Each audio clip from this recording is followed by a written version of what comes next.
कहानी वह डरावनी रात। आज भी वो रात याद आती है तो शरीर पूरा सहम सा जाता है। वो सारी घटनाएं मेरे आंख के सामने किसी फिल्म जैसे चलती है। वो लाश, वो रेगिस्ता, मैं सब बता दूं।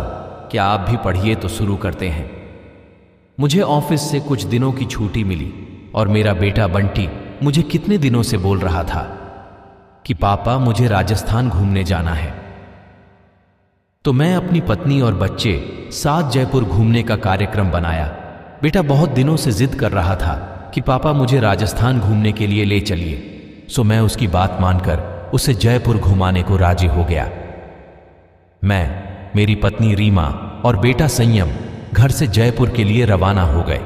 हमने 2 दिन में पूरा जयपुर घूम लिया, लेकिन मेरे पास अभी 2 दिन की छुट्टी और भी बची थी। तो मैंने सोचा क्यों ना अजमेर शरीफ भी हो आते हैं। चूंकि हमारी ये प्लानिंग अचानक हुई थी तो हमें जल्दबाजी में बस का सहारा लेना पड़ा। उस बस में और भी यात्री थे, खासकर बुजुर्गों की संख्या ज्यादा थी। हमारी जैसी केवल एक ही फैमिली थी। बस में यात्री भी कम ही थे, क्योंकि बस भी थोड़ी खजाड़ा थी, इसलिए शायद उसमें ज्यादा यात्री नहीं बैठे होंगे। करीब रात के 8 बजे बस अपने गंतव्य की ओर रवाना हो चली। हम तीनों अपनी अपनी सीटों पर टेक लगाकर बैठ गए। संयम तो सो गया, लेकिन मुझे और रीमा को बीच बीच में हल्की हल्की झपकी सी आ जाती। एक तो वीरान और अनजानी जगह, ऊपर से खजाड़ा बस में मुझे अनकंफर्टेबल लग रहा था। ड्राइवर को भी शायद बहुत जल्दी थी गंतव्य तक पहुंचने की, इसलिए वो भी बस को तेज रफ्तार में भगाए चला जा रहा था। अंदर से डर भी लग रहा था कि कहीं वो बस को ठोक ना दे, क्योंकि अंधेरा घना था। साथ में सुनसान सड़क के किनारे, जिन पर ना कोई घर दिख रहा था और सड़क पर भी इक्का दुक्का वाहन ही दिखाई दे रहे थे। कुछ बुजुर्गों ने ड्राइवर को टोका भी कि बस की रफ्तार जरा धीमी करो। कुछ समय तक तो उसने बस को धीमी रफ्तार में चलाया, लेकिन फिर कुछ देर के बाद उसने फिर से बस की रफ्तार बढ़ा दी। एक बुजुर्ग ने फिर से उस ड्राइवर को टोका कि बस की रफ्तार कम करो, लेकिन मना करने के बावजूद फिर से ड्राइवर ने रफ्तार बढ़ा दी। तब ड्राइवर ने जवाब दिया कि अंकल जी, जो मैं कर रहा हूं वो बिल्कुल ठीक कर रहा हूं। मैंने सुना है कि ये इलाका अच्छा नहीं है, बहुत ज़्यादा खतरा है इस जगह, और हम इस इलाके को जितनी जल्दी पार करके आगे बढ़ जाएं उतना अच्छा। ड्राइवर की बात सुनकर सबने कहा कि चलो ठीक है। बस तेज रफ्तार से आगे बढ़ ही रही थी कि तभी एक तेज आवाज के साथ बस का थोड़ा संतुलन गड़बड़ाया और बस थोड़ी दूर बढ़ी और रुक गई। अब सब सकपका गए कि अचानक ये क्या हुआ। इतना खतरनाक इलाका और बस का रुकना, किसी का भी जी डर जाएगा। ड्राइवर ने अपनी टार्च जलाई, बस के नीचे उतरा और उसने देखा कि क्या बात है, बस को आखिर क्या हुआ, वो रुकी क्यों। कुछ देर के मुआयने के बाद उसे पता चला कि बस के पीछे ओर के दोनों पहिए पंचर हो चुके हैं और बस में एक्स्ट्रा पहिए भी नहीं हैं जिससे उसकी मरम्मत हो सके।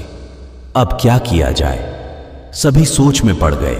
रेतीली अनजान जगह, अमावस की गहरी काली रात, जंगली जानवरों का डर और बस का यूं खराब हो जाना, सबके तो जैसे होश ही उड़ गए थे। अब क्या करें, क्या ना करें, किसी के कुछ भी समझ में नहीं आ रहा था। तभी कंडक्टर को थोड़ी दूर एक रोशनी दिखाई दी। उसने सबसे कहा कि देखो वहां रोशनी दिखाई दे रही है, हो सकता है कि वहां कोई गांव हो, चलो सब वहां चलते हैं, शायद रात भर के लिए कोई सुरक्षित जगह मिल जाए। अगर एक कोठरी भी मिल गई तो तब सब वहां एक साथ बैठकर रात तो गुजार ही सकते हैं। सब कंडक्टर की बातों से सहमत हो गए। सबने अपना अपना सामान उठाया और चल पड़े उस रोशनी की ओर। जैसे ही वो सब उस रोशनी के नजदीक पहुंचे तो हमें एक एक बड़ी सी कोठरी दिखाई दी, जिसे देखने से लग रहा था कि वो कोई बहुत पुरानी सराय है जहां भूले भटके मुसाफिर रुकते होंगे। सब कोठरी के दरवाजे के बाहर खड़े हो गए। ड्राइवर ने हिम्मत करके दरवाजे की सांकल खटखटाई। तभी बस कंडक्टर ने दरवाजे की सकाल खटखटाए।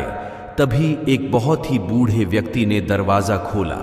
उनके सिर पर एक बड़ी सी पगड़ी थी, गले में पुराने जमाने का कोई आभूषण था, कानों में भी कुंडल पहन रखे थे।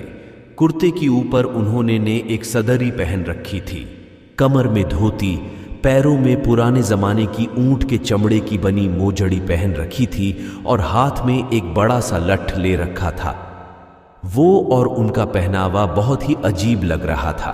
तभी कंडक्टर ने बड़ी हिम्मत करके कहा, ताऊ सा, बस पंचर हो गई है। हम सबको रात गुजारने के लिए अगर आपकी कोठरी में थोड़ी जगह मिल जाती तो बड़ी मेहरबानी होती। उस कोठरी के मालिक बोले, डरने की जरूरत कोई ना है, ये सराय तो मैंने भूले भटके मुसाफिरों की मदद करने के लिए बनाई है। मैं चौधरी सुमेर सिंह और तुम्हारी घरवाली धन्नो ही मुसाफिरों का ख्याल रखते हैं। आप सब लोग भीतर पधारो, जो हम दोनों से बन पड़ेगा तो आपकी मदद करेंगे। कंडक्टर बोला, बहुत बहुत धन्यवाद ताऊ सा, बड़ी मेहरबानी जो इस अनजान जगह में आप हमारी मदद करने को राजी हो गए। चौधरी सुमेर सिंह बोले, इसमें धन्यवाद की बात है, ये तो म्हारा फर्ज है। म्हारे को बहुत खुशी हुई जो आप लोग म्हारे यहाँ पधारे। ये रहा पानी से भरा मटका, इस बड़ी सी डलिया में पूरियां रखी हैं और उस बड़ी सी बटलोही में आलू की तरकारी होगी। ये रहे पत्तल और आप सब अपना खाना परोस लीजिए। महिलाएं धन्नो के पास चली जाएं और पुरुष मेरे साथ आ जाएं। जल्दी से सब खाना खा लो और जिसे बाहर का काम निपटाना हो वो निपटा आएं, क्योंकि 12 बजे के बाद कोई भी बाहर नहीं निकलेगा और ना मैं किसी को बाहर निकलने दूंगा और कोई भी इसका कारण नहीं पूछेगा। सबके पास अपनी अपनी हाथ घड़ी होगी। समय के अनुसार काम करके सोने के लिए लेट जाओ। ये रहे कंबल, सब बिछा लो। हम सब ने चौधरी सुमेर सिंह की सारी हिदायतों के अनुसार काम किया और कंबल बिछाकर लेट गए। जिनके पास अपने अपने शॉल और चादर थे वे सब ओढ़ कर लेट गए। चूंकि मेरे पास ओढ़ने वाला बड़ा कंबल था, इसलिए मैंने बेटे को अपने साथ सुला लिया और मेरी पत्नी औरतों के साथ अपना शॉल ओढ़ कर लेट गई। चौधरी जी ने एक बार फिर सबको बाहर ना जाने की हिदायत दी और सबको सोने के लिए कहा। लगभग 12 बजे के बाद न जाने कंडक्टर को क्या सूझी, उसे बीड़ी पीने की तलब लगी और वो बाहर जाने लगा। चौधरी जी ने उसे बहुत रोका, लेकिन वो नहीं रुका।